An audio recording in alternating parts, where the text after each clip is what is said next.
अरे दूर दिया से नदिया गाना में थारी भाई दुआरा बापे थारी भाई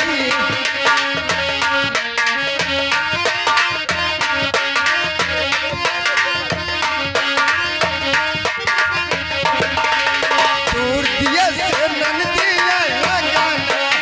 में थारी भाई दुआरा बापे थारी भाई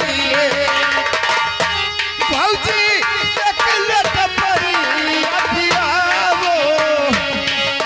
भाऊजी कहाँ गई हूँ भाऊजी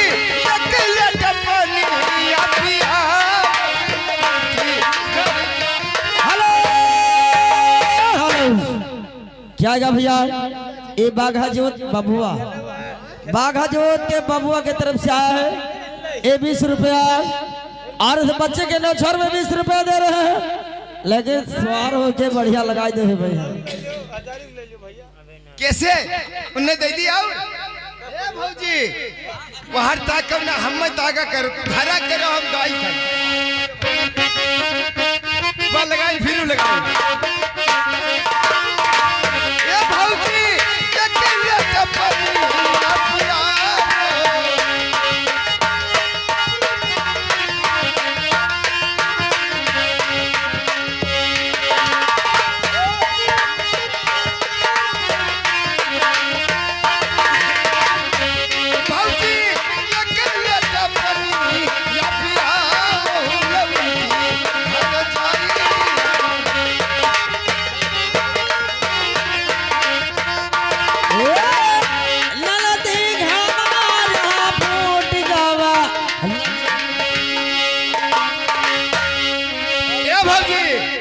जान पाई तू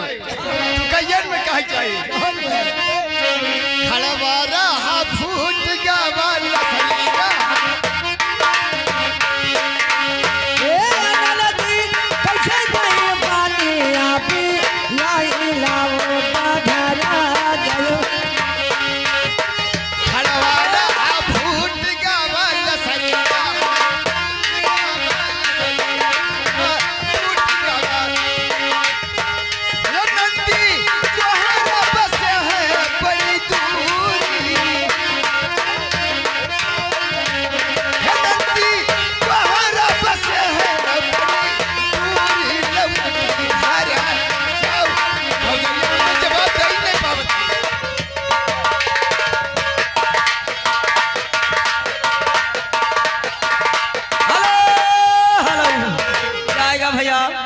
ये हमारे बजनिया के लिए मुंह एक तरफ से 20 रुपया है लेकिन कैसे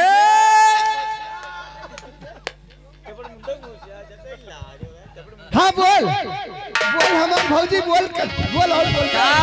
भा है ऐसा है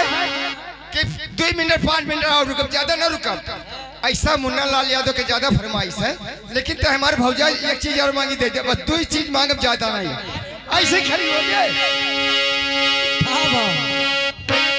तोरे घर में अन्न पानी नहीं पान तो एक चीज और मांगी देवे बोल अरे दूर दिए से भैया बजर हा दूर दिए से ननदिया गाना में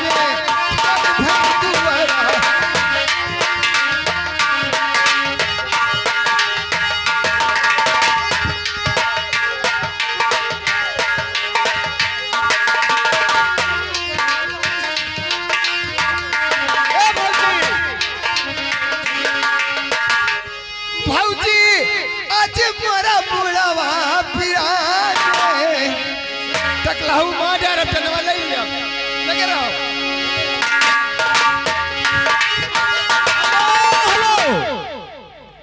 गंगापुर रहने वाले लड़का के मछली बुआ 10 रुपया दे रही है 10 रुपया महीना चाहिए राय तो मन मूड पिरात है हाँ तो हमसे 10 रुपया कहो ले आई अब ही ना लाओ हम कहा तब अच्छा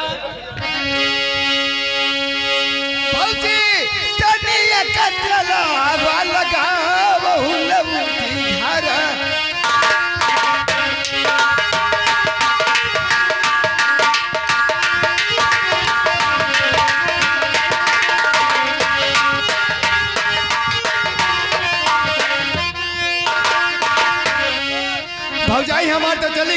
नई बात बनाई है। ए भौजी, एक भौजाई के तो दूसर भौजाई आई गए। भौजाई तही हुआ आ भौजी ऐसी आप ऐसे तरी में सुन लेते भौजी आज मरमुआ पिराने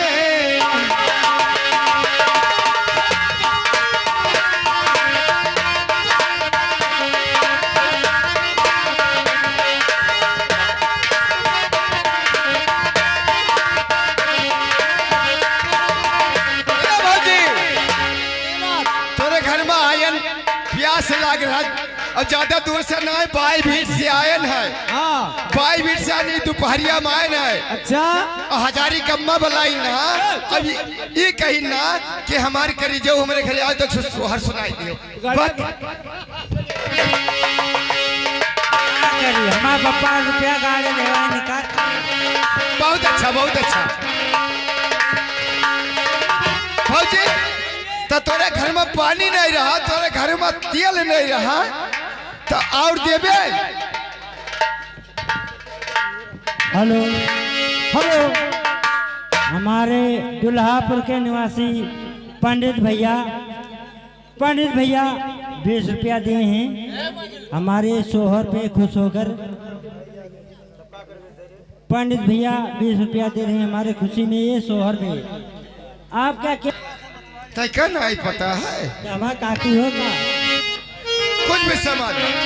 लेकिन एक बात सुने से आप उन्हें दीदी लाठी लेके मारे हो ना भैया। लाठी लेके मारे हो? अरे सुअठ वाला लडुआ,